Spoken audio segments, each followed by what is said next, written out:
So we are at the top of the hour, and looks like we should get started. Olivier, are you ready to talk about cloud gaming? Absolutely ready. Excellent, excellent. Well, welcome to those who are joining us live. This is the May edition of Voices of Video. And if you haven't joined us before, Voices of Video is a conversation, or some might say a real dialogue, um, not a podcast, I guess a video cast. We go live on LinkedIn and also a lot of other platforms. And we are talking each month with innovators in the video space. And so this month, I am super excited to have Olivier Avaro, who is the CEO of a company called Blacknut. And we are talking about cloud gaming. I will let Olivier tell us all about what his company does. But welcome to Voices of Video, Olivier. Look, thanks a lot, Mark, for the nice introduction. So my name is Olivier Avaro. I'm indeed the CEO of Blacknut, which in short, is doing to games what, Spotify did for music, right? So we are distributing game from the cloud, large catalog of games, more than 700 games so far. And this, for a simple subscription fee, right? I was a long time a gamer. I enjoyed it a lot. When I was a teenager, I enjoyed it a lot with friends, with my family, later with my kids. And I started Blacknut in 2016 with the big ambition to actually bring this joy of gaming, this good emotion, all the positive value of playing together to the mass market. We deployed the tech for about 3 years. I think cloud gaming is, does require a bit of technology to work efficiently. Then we started deploying it all over the world, and this is where we are today. I love it. So I have to ask the question. Um, sometimes when we're building advanced technologies, we get so into the technology, we don't get to do the thing that we originally set out to do, like play games. So are you still a gamer? Well, Do you I'm set still aside time each day to play, or? I set aside each time to play a little bit. That's true, and I have to say that I was the first game I played was on the Commodore 64 machine. It was then Boulder Dash, right? So Yeah. probably the older of the audience will know about it. Now I'm still I've been playing with my kid, of course on the Wii, all the Nintendo games and Mario and Super Mario Kart and Super Mario Galaxy, right?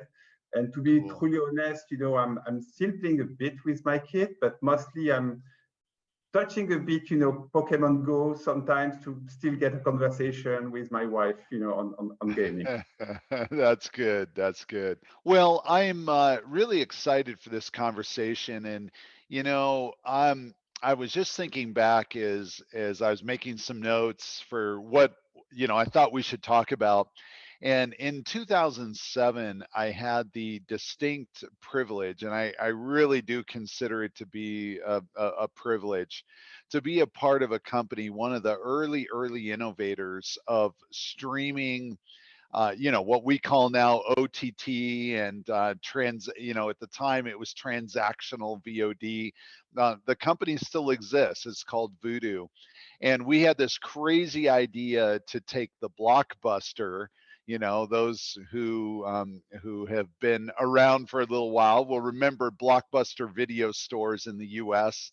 Other countries, they had the equivalent, and eventually I think Blockbuster did expand outside the US. But you'd go to the video store, you'd rent a disc, DVD, and then eventually Blu-ray, and you would drive home so excited for the family to join around the TV and watch it. And I can remember how shocking it was to have built this amazing experience where every title was in stock. And those of us who remember the video store remember that that was part of the challenge. On new release day, you had to rush down to the store to be the first in line so you could even get the movie. because they only had so many copies. And then of course you had to, worry about, did I return it? Did I return it by the deadline, or do I have to pay for a second day? There was a lot about the experience that actually wasn't so great. And yet we were shocked at how many people said, why would I want to stream over the internet? Like like DVD is great. This is amazing. Look at the quality. No one's going to want to replace the DVD. Well, 15 years later, obviously that sounds absolutely crazy, as now the entire world is streaming and we can't even imagine a world without it. But as I was thinking about cloud gaming, it feels like maybe we're a little bit further than we were in 2007, but there's still not everybody's convinced. And I'm even surprised at major publishers that I'm coming across. And it's not a foregone conclusion that the console is going to be replaced with streaming. And so, let's start there. Olivier, I have to imagine that a lot of what you're spending time doing, aside from building the technology, is making the case for why internet delivery of a game experience is going to be better, and is ultimately better than something that's installed on a PC, downloaded, or a console. So, what insights do you have to share about where we are, in this transition from consoles and discs to streaming for games? Yeah, and Mark, I think the analogy with with the blockbusters, I think is very relevant, and I feel that first, in terms of market maturity for the end user, we are probably at that point where people would question, why should I do that? I can download a game. Why should I actually stream it? Why doing something different, right? And when I created Blacknut, actually, a person that I highly respect told me, well, people will not use it because they can download it, right? Now, Yeah. if you look at where we are right now, with people now consuming all the media, like audio and video, music and books, in a streaming manner, right? It seems that definitely having those people accessing games the same way seems to be actually the right idea or the right next step, right? And I do think that there is a bit more of maturity of people actually willing to access games this way. Now, there has been probably an inflection point in terms of technology maturity. Okay, I think the technology, meaning basically the hardware you can have on the cloud, the bandwidth you have available on your home, the kind of device you have to run it, and so on, is good enough, to provide actually a great experience. And I do think that we are at the time here where we are passing this inflection point, that probably, years ago it was not sufficient. And we have seen a lot of companies, trying to do this, but actually failing, really badly, but actually learning a lot, from these failures. So I think we are at a very exciting time now, where we have this, maturity in terms of technology. We have the maturity of the end user, because they are used to consume this kind of media with audio, video, ebooks, and so on. So probably they are craving to get access to game, and more people are gaming. And we have also the maturity of the content owner and the publisher. So I think we are at a very, very good time in the market. Well, I definitely agree that we are much further advanced than we were. I think of some of the things that we had to do. Voodoo in 2007 actually required an appliance, a device with a hard drive in it that we could download the first 30 seconds, maybe a minute, of every single library, every single title in the library. And at that time, the library was not as big as what the libraries are today, but just because streaming bandwidth was 768 kilobits, maybe 1.5 megabits was like really fast. If you were really lucky, you had 5 megabits. My, how we've grown. So it's definitely we're in a better position. Before we get into the technology, because that's where we're going to spend the bulk of our time today, but something that I think also you're in a really good position to address is the cost side. So certainly we're at a place today with the cloud that you can deliver anything really anywhere via the cloud. So the notion that you can do cloud gaming, i.e., it's possible to deliver an ultra low latency, very high quality experience from the cloud, I don't think anybody conceivably would say, oh, I don't believe that. That's not possible. But there is a real issue of the cost. And so, why don't you address where we're at in terms of just delivery cost? And I'm speaking of like OPEX. Where are we at? I mean, is this possible but not affordable, or is this possible and affordable even for someone who might not be able to charge their consumer a whole lot of money? Not all markets are the US or Western Europe, or some of these regions where consumers are willing to pay 10, 15, $20 a month. No, that's really the key issue, Mark, because as you mentioned, I think we passed a technology inflection point where actually the service becomes to be feasible, okay, technically feasible, the experience is good. We think it's good enough for the mass market. I am sure that some people will be unhappy with it, really core gamers. They say, well, Sure. it probably is the same people that, when the DVD came, they say, well, I still want to listen to my vinyl on my Rosewood, Platin, because this is what I'm using to listen to my music. And you will not beat, that quality with digital sound, right? Yeah. But for the mass market, I think we got to the point where the feasibility is here. Of course, you need good bandwidth, stable, very low jitter, so the variation of the latency. So, but we are here, right? Now, the issue is indeed on the unit economics and how much it costs to actually stream and deliver games, in an efficient manner so that it is affordable, okay, for basically for the mass market. And one thing here is, I think the game is not done, okay? There is some challenges. As you know, the cost of streaming depends on the number of hours per month, let's say, that you stream. We think that we got actually some maturity where it's becoming available so that you get to a price point which is what people expect, which is between $5 to $15 depending on the RPU of the countries. So we think this is realistic. But of course, it depends on the intensity of the player, how much they play. And if you want somehow to really sustain and to have great economics, there is still some improvement to be done. Okay, and Sure. I would say we have a baseline architecture that allows the service to be profitable, to make it really work, really scale.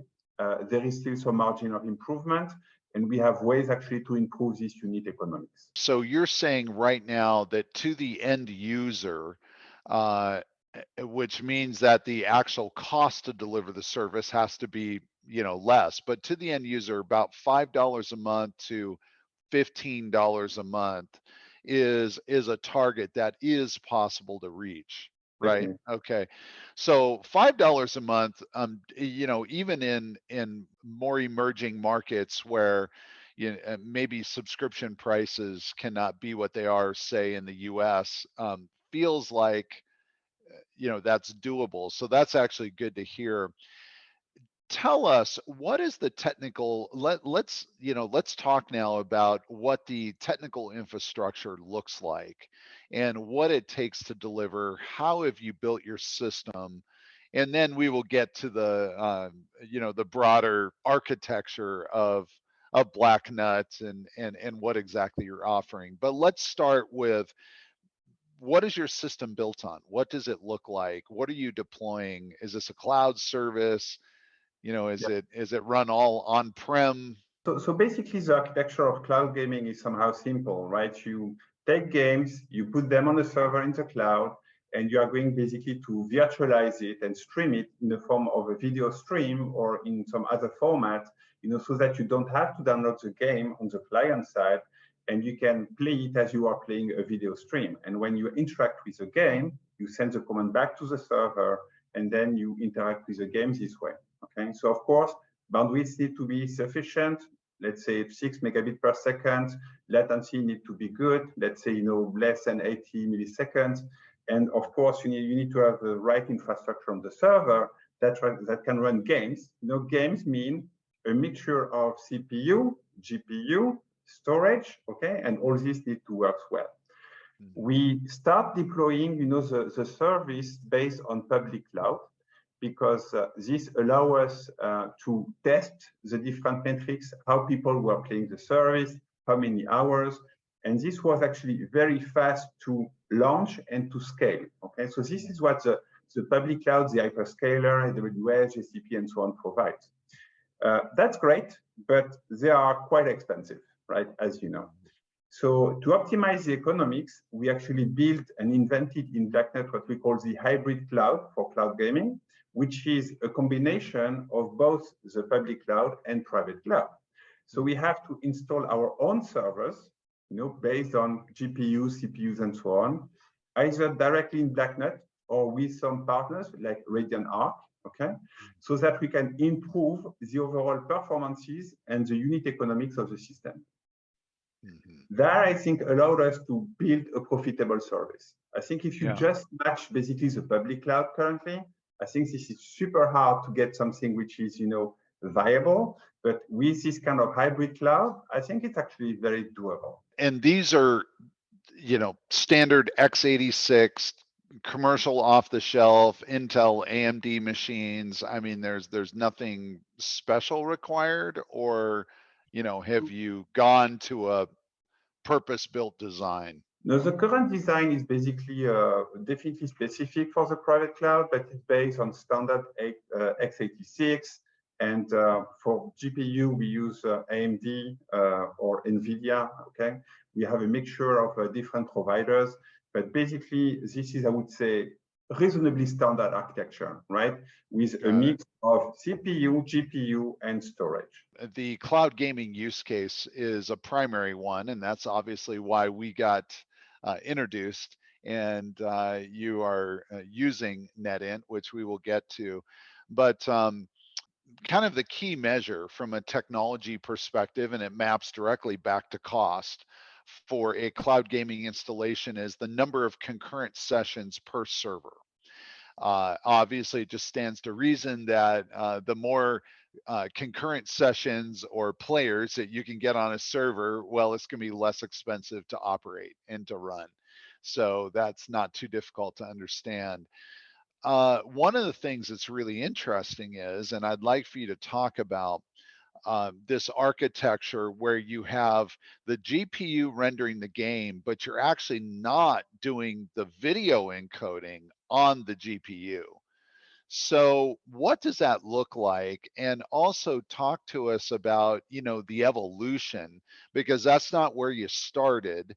And most cloud gaming platforms today are attempting to keep everything on the GPU, which has some advantages, but it has some very distinct disadvantages and trade-offs. And the disadvantage is you just can't get the density, which means that your cost per stream likely cannot meet that economic bar where you can really affordably deliver to a wider number of players, i.e. you can't drive your costs down, so you have to charge more, and there's people who will say, well, that's too expensive. But talk to us about this architecture. So that's correct, Mark. I think the ultimate measure is the cost per CCU, right? The cost per concurrent user that you can get on a specific, bill of material, right? If you have a CPU plus GPU architecture, the game is going to actually slice the GPU in different pieces in the more dynamic manner and in the more appropriate manner, so that you can run, different game and as much game as possible, right? So typically, If you get on the standard GPU, you can run probably a big game, like a large game, and you can cut the GPU in 4 pieces. If you run a medium game, you can run it maybe in 6 or 8 pieces. And if you run a smaller game, then maybe you can get to, I don't know, 20 pieces, right? There is some limits on how much you can slice a GPU for the GPU to be still, efficient. And likely, for example, the NVIDIA license allows you to slice one GPU in 24 pieces, but that's it, right? So there is some limits in this architecture because it all rely on the GPU. We are indeed investigating different architecture where indeed we are using a VPU, right? Like NETINT is providing a video processor that will somehow offload the GPU of the task of, encoding and streaming the video so that we can augment the density, okay? And we see it, as in terms of full architecture as something which will be a bit more flexible. I think in terms of number of big games, because they rely much more on the GPU, probably you will not augment the density that much. But we think that overall, probably we can gain a factor of 10 on the number of games, that you can overall, run on this kind of architecture. Yeah. So passing, from a max of 20, 24 games to a time 10, right? Running up to 200 games on an architecture of this kind. Yeah, that's really remarkable. And just in case somebody isn't doing the quick math here, what you're saying is that with this CPU plus GPU plus VPU, which the VPU is the ASIC-based video encoder, all in the same chassis, so the same server. We're not talking about different servers. You can get up to 200 game players simultaneously, so concurrent players, which just radically changes the economics. And in our experience working with publishers and working with platforms, cloud gaming platforms, nearly everybody has said literally without that, it's not even really economical to build the platform. In other words, you end up having to charge your customers so much, and where the experience is, it's not viable. So that's correct. That's important. And for certain category of games, definitely you can reach, this level. So actually, augmenting the density by a factor of 10 means also, of course, diminishing the cost per, CCU by a factor of 10. Sure. So if you pay $1, right, currently you will pay 10 cents, and that makes a whole difference because let's assume, a basic gamers will pay 10 hours per month or 30 hours per month. If this is $1, this is $30, right? If this is 10 cents, then you go to $1 to $3, which I think makes the math work on a subscription, which is between 5 to 15 euro per month. One of the questions that comes up, and I know we've had this conversation with you, is how is this possible? Because anybody who understands basic server architecture, basically, it's not difficult to think, well, wait a second, isn't there a bottleneck inside the machine? And this must require a really super hot-rodded machine, so maybe the cost savings is offset by super expensive hardware. And I think it's important to note that the reason why this is possible is, first of all, the VPU is built on NVMe architecture. So it's using the exact same storage protocol as your hard drive, as the SSDs that are in the machine. And what we have done, what NETINT has done, is actually created a peer-to-peer sharing inside the DMA. So basically the GPU will output a frame, a rendered frame, and it's transferred literally inside memory so that then the VPU can pick that up encode it, and there's effectively zero latency see, at least in terms of the latency is so low because it's happening in the memory buffer. And so if anybody's listening and raising an eyebrow, wondering, well, wait a second, surely there's a bottleneck, and especially if you're talking 60 frame per second, which, by the way, our benchmarks are generally always at 60 frames per second because, unless it's real casual games, you need that frame rate to really deliver a great experience, even above resolution. In some cases, it's better to get the frame rate up than to increase the size of the frame. Absolutely. So, Absolutely. yeah. Let me just pause here and say that we would love to have questions. And so feel free on whatever platform if you're on YouTube or LinkedIn or wherever you're watching us right now, just type in and I will try and pick those up. I have looks like we already have one. So why don't I think this is actually a really good one. I'm going to pick this up right here, but feel free to enter questions in the chat.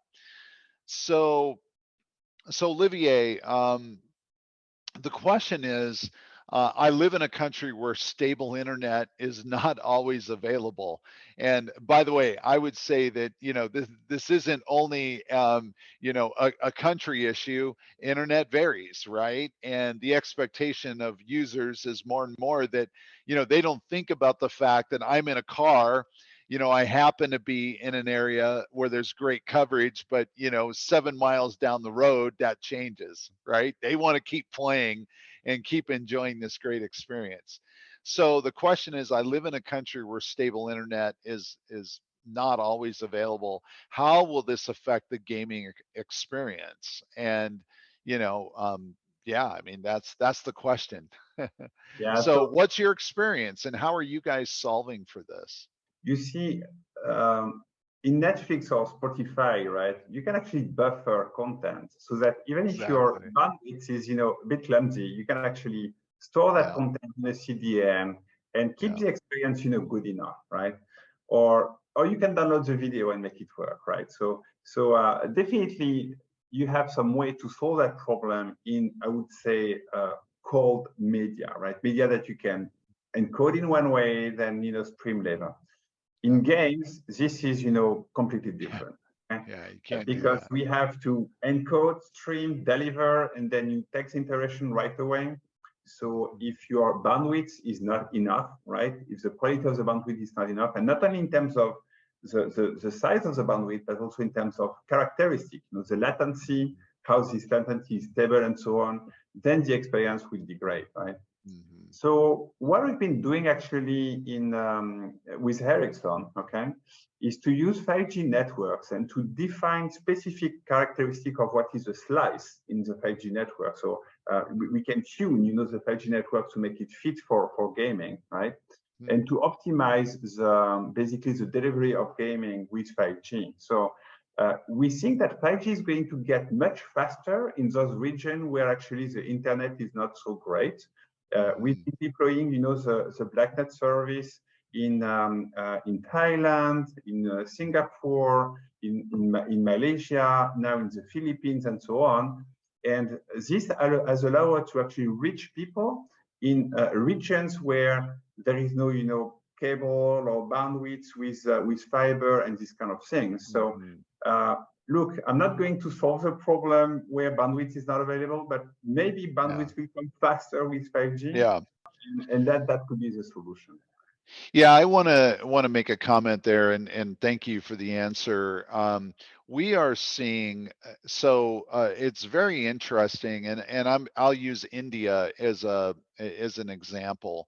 So for years in video streaming, the Indian market was used as an example of where it was very difficult to deliver high quality, and especially if you wanted to deliver say 720p, and 1080p was almost assumed at a certain period of time, like it's not even possible. because the network capacity and the speeds were just so low. What has happened is, and India is a great case study here, but it's really almost all regions of the world. As these infrastructures, these wireless infrastructures have been upgraded, they leapfrogged literally from 3G, or in some cases even 2.5G, and before, and just went all the way to 5G. And so in the last 5 years, there has been such a fundamental shift in bandwidth availability, that in some cases, some of these regions of the world, not only is it definitely no longer true that they're slow, they're faster than some of the more developed countries. So I do want to make that statement there. One question, Olivier. Uh, can you talk about, is this WebRTC? What protocols you're using? There's a lot of talk right now about QUIC, and I think that would be interesting for some of the listeners who might be wondering even what protocols you're using. So we use standard codecs to start, with the bottom line. We have not invented codecs. We have been in the standardization industry of audio and video for quite some years. And I think you have great experts here doing great technology. And this technology is actually embedded into the chipset, into the hardware. So actually you can rely on hardware encoding and decoding capabilities. So we do think standard codecs is basically a must-have, right? Of course, you need to configure them the right way because you have to code real time, okay? So you cannot use particular techniques, to wait for a couple of frames to complete more. So you have to optimize this, but basically we use standard codecs. Then on the protocols on top of this, we have actually a large variety of protocol, okay? We depend on the device on which you are streaming. So it goes from full proprietary protocol that we have, invented and patented in Blacknut to standard WebRTC, okay? So if you look at devices like Samsung and LG, which are basically the top manufacturers, I think the service has been launched on LG. We are going to announce, I think, our launch with Samsung in very short time. And these devices support WebRTC, and that's basically the only way to implement and to support, the cloud gaming solution efficiently. So short answer, we use a wide range of protocol, always the one that is the most appropriate and provides the best experience to the end user. We are using, of course, new protocol, new standards, experimenting this. But I would say for the main streamline new solution, we use our own solution plus, WebRTC when this is, the only solution that there. The end-to-end latency targets, I think previously you made the comment about, like 80 milliseconds, but give us some guidelines. What is, obviously the answer is as low as possible, but what's the upper limit where the game experience just falls apart? It's just not playable. You know that the limit for conversion of video is about 150 milliseconds. For playing games, this is much lower, probably half of it. So I think, you can get a reasonably good experience at 80 milliseconds for actually most of the game that does not require, this kind of fast reaction. But then if you want to go to, FPS or this kind of thing that really need to nearly be reactive at the frame accuracy, okay, which is very, of course, difficult in cloud gaming, you need to go down to the 30 millisecond and lower, right? And that I think is only feasible if you have the network that allows for it, because it's not only about, the encoding part, the server side and the client side. It's also on where the packets are going through the networks, okay? Because you can have the most efficient systems in terms of, encoding latency and decoding latency. But if you packet, instead of going directly from the server to the end user, go here and there and transit in many places, then your experience will be crappy. And Mark, this is actually a real issue because we, for example, had a great demonstration with Ericsson in Madrid, in Barcelona, right? For the Mobile World Congress. And we had servers in Madrid. But when we first make the first test, we discovered that the packets were going from Madrid to Paris and back to Barcelona, right? Okay. So this need a bit of intelligence and technology to make this connection as efficient as possible. Tell us about Blacknut. What exactly you guys deliver? We provide basically a cloud gaming service, which is let's say categorize it as a game as a service. Okay, this means that for the subscription fee per month, you get access to the real stuff. Okay, you get access to 700 games. We are adding 10 to 15 new games per month, which is I think the fastest pace in terms of increasing game on the market. And we provide this experience on all single devices that can actually receive a video. Okay, so that's what we do. And we distribute this service either B2C, so direct to the consumer. So if you go on your Blacknut webpage, you can subscribe, you can access to the games. But we also distribute it through carriers, so telecommunication carriers, operators all over the world. We currently have about 20 signed agreements with the carriers, live actually, more than 40 signed, and we are signing and delivering 1 to 2 new carriers per month. So that's basically the pace where we are in Blacknut. And the choice to use carriers here is, for the reason I explained to you, that it's good to have great optimization of the network, right? You need to know where the packets are going. You need to make sure that there is some form of CDN for cloud gaming that is in place here that makes the experience optimal. Yeah, it completely makes sense to me, especially because you mentioned the 5G optimization, and obviously carriers, they've been investing now for years in building out their 5G networks, but they're always looking for reasons to drive more value and to really extract the full potential off the 5G or out of the 5G investment. So yeah, it really makes sense. That's the kind of thing we are doing as well with our partner Radianarc, and we are putting the server at the edge of the network, so inside the carrier's infrastructure, so that the latency is really super optimized. So that's one thing that is key for the service. What is the architecture of that edge server? What's in it? What CPU, GPU, VPU, like describe that? We started with a standard architecture, with CPU and GPU. And now, with the current, VPU architecture, we are putting actually a whole servers consisting in AMD GPU, NETINT VPU, and basically we build the whole package so that we put this in the infrastructure of the carrier, and we can deploy the Blacknut Cloud Gaming on top of it. And are you delivering to only a handful of fixed resolutions, or like if I was on a TV, for example, do I get 4K, or do you limit to 1080p, or how do you handle that? Again, great question. Okay, we actually can handle multiple resolution, right? I think we can stream from 720p up to 4K. The technology basically has no limits for it, right?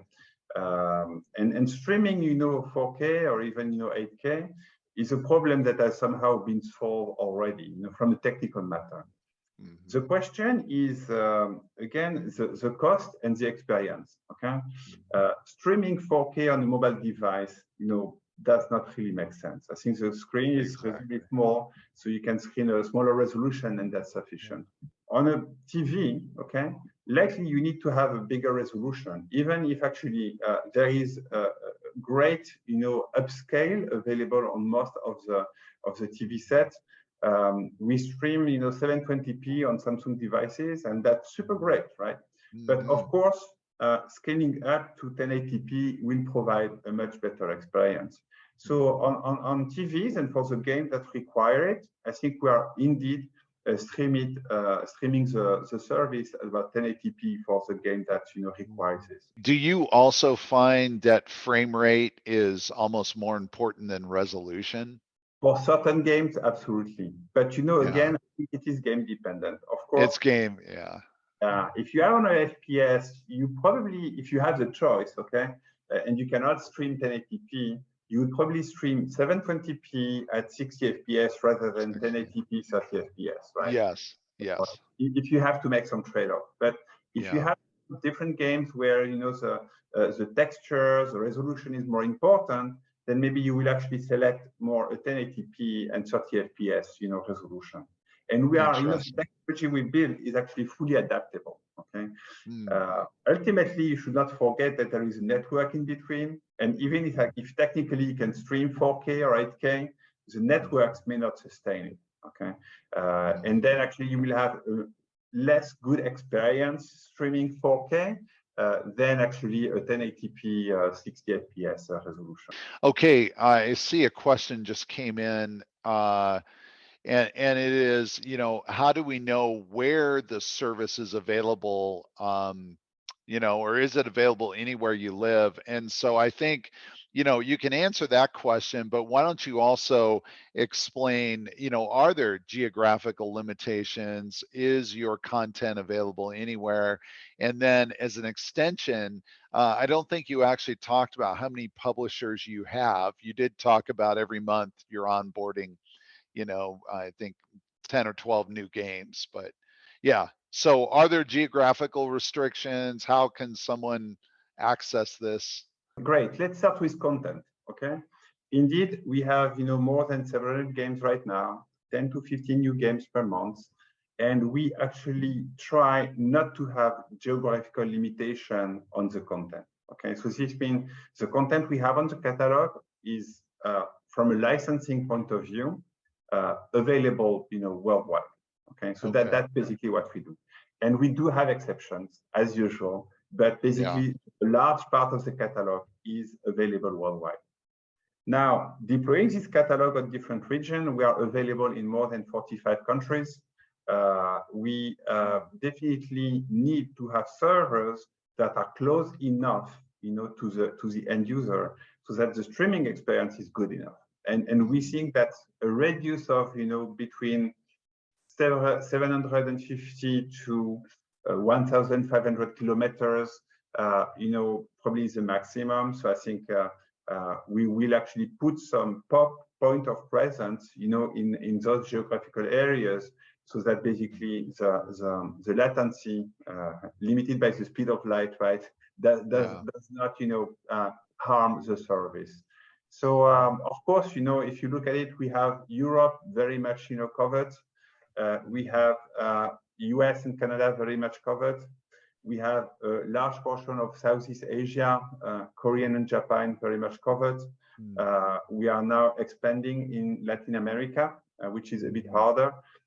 We have strong presence now as well in the Middle East with partners, like STC in the region. And of course, we have some zones that are less covered. Africa is not well covered at all. South Africa is, but basically the rest of Africa is a bit harder to reach. By the way, what is the website? Why don't you give out the URL there? www.blacknut.com. Blacknut.com. All right.